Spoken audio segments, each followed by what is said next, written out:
Hi guys, welcome back to my channel. If you don't know me, I'm Anna. I'm a psychologist in training, and today we're talking about prison groupies. To clarify what I'm talking about, when I say prison groupies, I mean women who intentionally seek out men who have been convicted of violent crimes and then get romantically involved with them. And you might be thinking, well, that's a very niche population. I don't really see how it affects me or my life. As I was reflecting on the personality profile of women like this, I came to realize that I actually know a few women who meet this profile, that it's not so much about going to this extent to be a prison groupie, as I call it, but that it can also occur on a lower level in things like finding out that a guy that you're talking to is accused of some horrific things and still wanting to be with him or wanting to be with him even more, or, trying to shame his ex or things like that. So I do think it's interesting that this is very much a spectrum and we might actually be a little more familiar with this personality than we thought we were. And I wasn't really interested in this topic until very recently when I started to notice in the media. So in this video, we're going to look at the personality of prison groupies. But first, I do want to talk about this month's fundraiser. This month's fundraiser is for Everytown for Gun Safety Support Fund. I don't think I need to explain why this is important, but in this day and age, the US has a real gun violence issue in many different ways. And I think that we need to do something not only at an individual level, but also at an organizational level to help mobilize organizations, institutions that can actually do something about this. And this particular charity is a grassroots movement that tries to fight using public safety measures to protect people from gun violence. They advocate for background checks, violence intervention programs, etc. You can check out their website if you're interested in learning more, but I really hope that you consider donating this month. All right, so let's get into it. In her book, Women Who Love Men Who Kill by Sheila Eisenberg, she identifies the following common denominators among prison groupies. A history of trauma, ranging from emotional to physical to intimate trauma from parents, previous boyfriends, etc. The fact of the matter is that these women are very intensely attracted to aggression.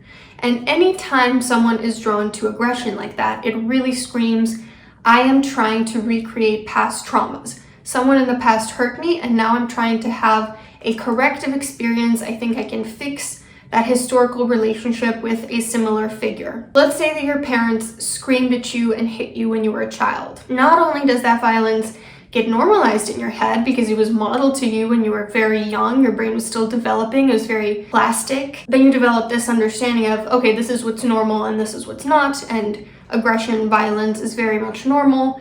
And it can also turn into a sort of chase for a corrective experience. So the next time you meet someone who unconsciously reminds you of your parents, it's usually not on a very conscious level. You crave making that relationship okay. You crave fixing what happened. The deeper your childhood wounds, the more intensely you crave this toxic relationship that's clearly a bad idea for you. You may also be drawn to someone violent because it unconsciously signals to you that they have the power to protect you, if need be. If someone has the strength and the power and the aggression to cause harm, then hypothetically, ostensibly, they can also use those weapons in your favor to protect you. From an evolutionary standpoint, it makes sense that a woman who has been hurt in the past might want the strongest, toughest man in the pack by her side. The problem is, of course, that violent men providing protection is almost non-existent. Most offenders of extremely violent crimes aren't out here trying to save people out of the goodness of their hearts. They're usually the ones causing harm. But for a woman who's been hurt in the past, it might feel like safety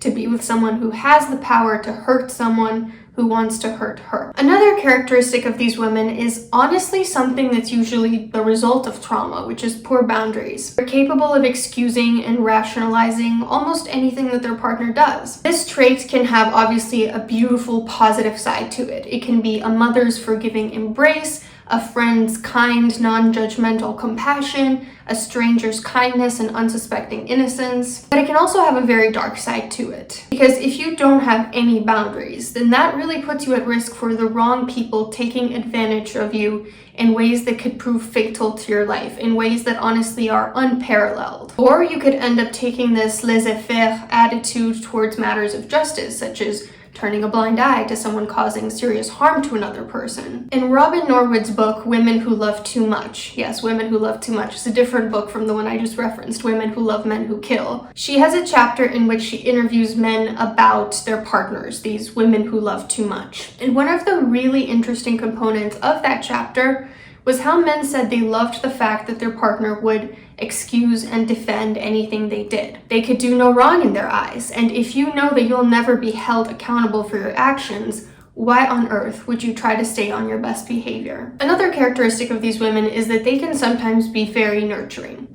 Like the Madonna figure, these women have a deep-seated need to nurture and save, which again, at face value, can be a beautiful thing in some circumstances. The problem is that a person who is incapable of taking responsibility for their own actions will be drawn to somebody who wants to save them.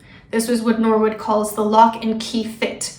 Your dysfunction matches their dysfunction. That's why the two of you get drawn together. Another characteristic of these women is that they are highly defended.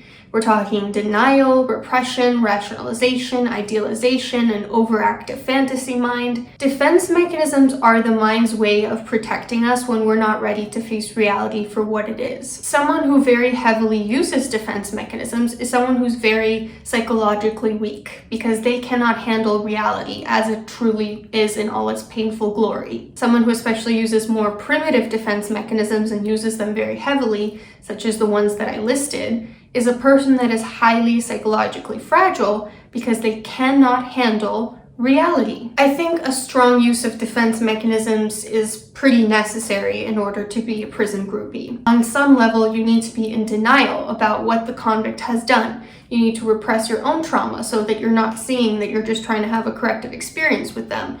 You need to rationalize your partner's behavior. You need to idealize them despite glaring red flags. Fantasize about the life that you could have with them despite the fact that it's not probably an accurate dream. So of course, these women are highly defended and very psychologically fragile. Now, all that I've said up until now may paint a picture of a very meek, submissive, passive, fragile, well-intentioned woman.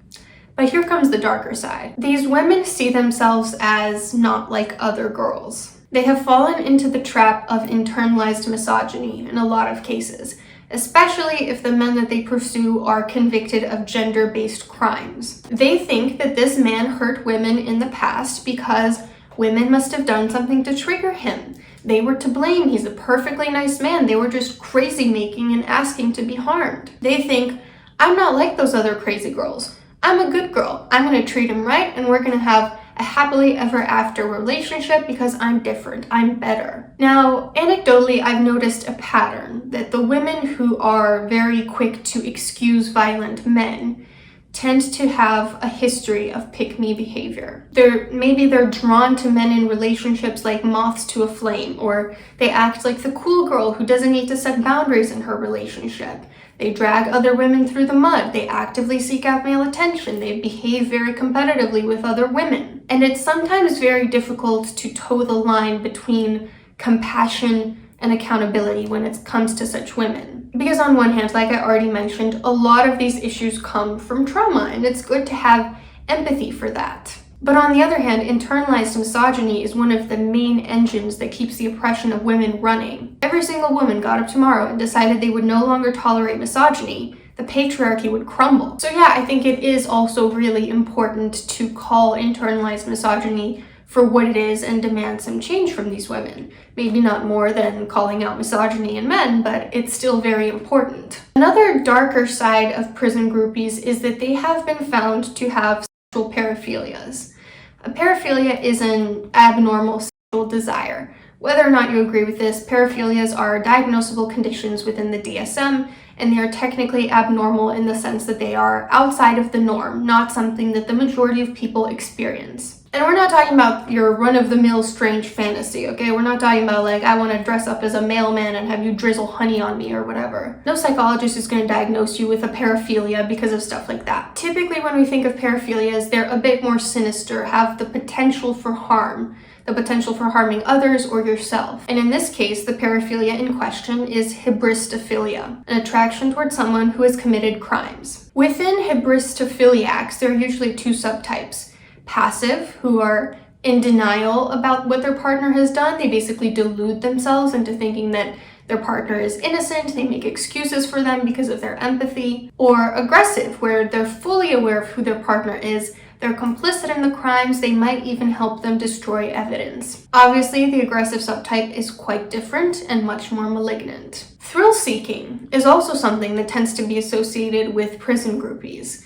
In the book Dream Lovers, Women Who Marry Men Behind Bars, yes, that is another book that starts with Women Who. The only book I think I haven't referenced in this video is Women Who Run with the Wolves, which is an incredible book. But in this book, Dream Lovers, Women Who Marry Men Behind Bars, two women become bored with their husbands and choose to instead seek out incarcerated men.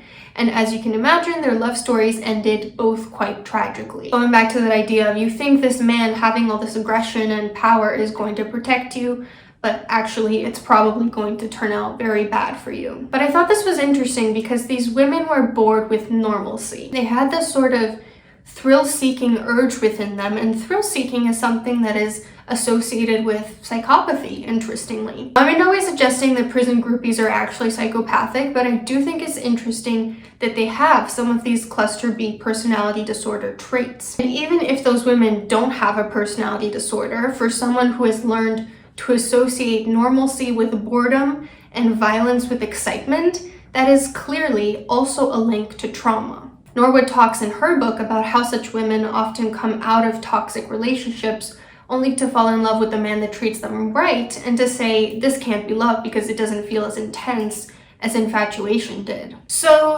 takeaways from this: trauma, I think, is a big one. Trauma keeps the world spinning in its endless loop of intergenerational pain. The most violent criminals have trauma. Most prison groupies have trauma. Violent criminals and prison groupies then conspire to further create trauma in the people that they hurt. It's a never-ending cycle unless we can address the ways that human beings deeply harm each other. But trauma is never an excuse for causing harm. Just like violent offenders need to be brought to justice, I think also prison groupies need to be held accountable for the ways in which their actions are enabling violence and upholding the patriarchy, no matter what they've gone through in the past. So if you have related to some of the characteristics in this video, I completely non-judgmentally encourage you to seek therapy. I encourage everyone to seek therapy if they have the means to do so. Please work on your traumas. Please don't hurt other women in the process. Please don't enable violent men. Please don't mock women for their sexual assault allegations on TikTok. Don't forget to donate to today's fundraiser. I'll see you in a few days and hope you have a great rest of your week.